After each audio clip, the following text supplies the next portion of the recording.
ቤተሰቦች እንግዲህ ዛሬ ይዘንላችሁ የቀረብነው ቪዲዮ ስለ ውዲቷና ብርቅያ ስለሆነችው ኢትዮጵያ ነው። የሰው ዘር መገኛ፣ የአባይ ምንጭ መፍለቂያ፣ የአፍሪካውያን ኩራት፣ በቀኝ ግዛት ያልተንበረከከች ብርቅያዋና ድንቅያዋ ስለሆነችዋ ስለ ኢትዮጵያ እስኪ ሃይላይት የተወሰኑ ነገሮች ስለ ቱሪዝሟና ባህሏ የተወሰኑ ነገሮች እናወራለን ማለት ነው። ለዚህ ቻናል አዲስ ከሆናችሁ ሰብስክራይብ በማድረግ ቤተሰብ ሁኑ ማለት ነው። ቤተሰብ ሁኑ እንላለን።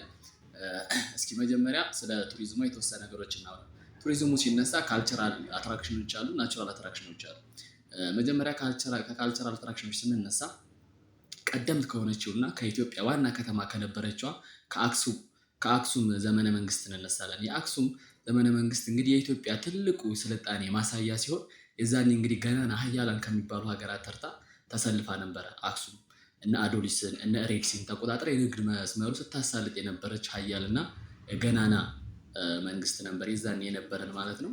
በሁለተኛነት እንግዲህ የምናነሳው ደግሞ ሁለተኛ ዋና ከተማ የነበረችዋ ላሊበላ ስትሆን ላሊበላ እንግዲህ ከስርወ መንግስት ካሉት ነገስታቶች ጠንካራ ከሚባለው ቅዱስ ላሊበላ የመሰረታት ወይም ደግሞ የገነባቸው 11 ውቅር አብያተ ክርስቲያናቶች በጣም ታዋቂ እንደ ዓለም ደረጃ በዩኔስኮ ተመዝግቦ ያለ በጣም ታዋቂ የሆነ ቤተክርስቲያኖች ናቸው። እነዚህ እንግዲህ የተሰሩት ከአንድ ድንጋይ ነው። ከአንድ ድንጋይ ሆኖ ሳለ ከላይ ወደ ታች የታነጹ ነጮች እንግዲህ ተመራምረው ተፈላስፈው እስካሁን በጭራሽ አልደረሱበትም። ይሄንን ምክንያቱም እነሱ የሚሰሩት ከታች ወደ ላይ እንጂ ከላይ ወደ ታች በጭራሽ ሰርተው አያውቁም ማለት ነው። ይህም ላሊበላን እንግዲህ ለየት ያደርገዋል ማለት ነው። ላሊበላ ቤተክርስቲያናቶችን በጣም ለየት ያደርገዋል። በሶስተኛ ደረጃ እንግዲህ ከካልቸራል አትራክሽኖች ጎንደር እናነሳለን። ጎንደር ሲነሳ ፋሲል ግንብ ይነሳል። ፋሲለደስ ንጉስ ፋሲለደስ ይነሳል። ንጉስ ፋሲለደስ እንግዲህ በ1636 ነው ጎንደርን የመሰረታት። ጎንደር እንግዲህ ብዙ ነገስታቶች አስተናግዳለች። እንደ የኢትዮጵያ ሶስተኛዋ ዋና ከተማ ሆናም አገልግላለች። በግንቦቿ በዛኔ በነበራት ተጽዕኖ ዘካሚሎት ፋብሪካ ተብላ ትጠራ ነበረ። እንግዲህ በቀጣይ ደግሞ የምናየው ሀረር ጀጎል ግንብ ነው። ሀረር ጀጎል ግንብ እንግዲህ የሰላም የፍቅር ተምሳሌት የሆኑ ህዝቦችን አቅፎ የያዘ ነው።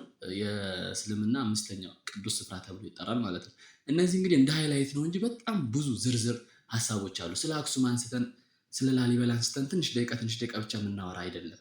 ይሄ እንዳጠቃላይ ያው ካልቸራል ቱሪዝሙ ምን ይመስላል፣ ናቹራል ቱሪዝሙ ምን ይመስላል የሚለውን ለማየት ያክል ነው እንጂ የእነዚህ ታሪካቸው ይሄ ብቻ ሆኖ አይደለም። እያንዳንዱን ለተለያየ ቪዲዮ እንሰራበት። ስለ አክሱም ለብቻ አንድ ቪዲዮ፣ ስለ ላሊበላ ለብቻ አንድ ቪዲዮ፣ ስለ ጎንደር ለብቻ አንድ ቪዲዮ፣ ስለ ጀጎል፣ ስለ ነጢያ ትክል ድንጋይ ብዙ። ምክንያቱም ካልቸራል አትራክሽኖች በጣም ብዙ ስላሉ ስለ እያንዳንዳቸው ከቻልን ቦታው ድረስ ሄደን ካልቻልን ደግሞ እንዲሁ ታሪካቸውን እና የቱሪዝም መስህባቸው አሁን ላይ የሚያስተናግዱ ቱሪስት ምን ያክል ነው የሚለው ጠቅላላ አድርገን ለየብቻ ቪዲዮ እንሰራበታለን ማለት ነው። አሁን ግን እንዳጠቃላይ ነው። ናቹራል አትራክሽን ወደ ናቹራል አትራክሽን ስንመጣ ናቹራል አትራክሽን ኢትዮጵያ ከከፍተኛው ከሰሜን ማውንቴኖች እስከ ዳሎ ዲፕሬሽን ዝቅተኛው ድረስ ኢትዮጵያ እንግዲህ እነዚህን አጠቃላይ የያዘች ነው። ሰሜን ማውንቴን ስንመለከት በጣም ትልልቅ ተራሮች ስብስብ ነው ማለት ነው። እዚህ ውስጥ እንግዲህ እነ ቀይ ቀበሮ እነ ጭላዳ ባቡን የመሳሰሉት እነ ኒያላን የመሳሰሉትን አቅፎ የያዘ ትልቅ ማውንቴን ነው። በሁለተኛ ባሌ ማውንቴን እናነሳለን። እነ ጊቤ ሸለቆ ይነሳል። ዳሎ ዲፕሬሽን በዛም ብዙ ቀለማትን የያዘው ዳሎ ደንከሌም ዳሎ ዲፕሬሽን ብለን የምንጠራው በጣም ብዙ ናቹራል አትራክሽኖች አሉ። እነ ጢስ አባይ ፏፏቴ በጣም ብዙ አሉ። ግን ደግሞ ልክ መጀመሪያ እንዳልኩት ነው የተለያየ ለየብቻ እያንዳንዱን እንሰራበታለን። አሁን ግን ለአጠቃላይ የኢትዮጵያ አትራክሽን ወይም ደግሞ ናቹራል አትራክሽኖቹ እነዚህ ናቸው፣ ካልቸራሎቹ እነዚህ ናቸው ለማለት ያክል ነው እንጂ በብዙ እንሰራበታለን። እንግዲህ ኢትዮጵያ የራሷ የሆነ ባህል አላት። ከ85 በላይ ብሔር ብሔረሰቦች አሏት። እነዚህ እንግዲህ የራሳቸው የሆነ ባህል አላቸው ማለት ነው። የአማራው ለብቻ፣ የጉራጌው፣ የትግሬው እያንዳንዱ አለው። ግን አጠቃላይ ጠቅለል የምናደርገው እንግዳ ተቀባይነታችን ለየት ያደርገዋል። ብዙ ቱሪስቶችም ይሄን ኮመንት ያደርጋሉ ማለት ኢትዮጵያውያን እንግዳ ተቀባይ ናቸው። በእንጀራ በወጡ ይሄ ምግብ ሲቀርብ እንጀራ እና ወጥ አብሮ የሚቀርቡት ይሄ ለየት ያደርገናል እንደ ዓለም። ከዛ ቡናው፣ የአጨራበር ስታይላችን እነዚህ ባህላችንን ለየት ከሚያደርጉት ነገሮች ናቸው።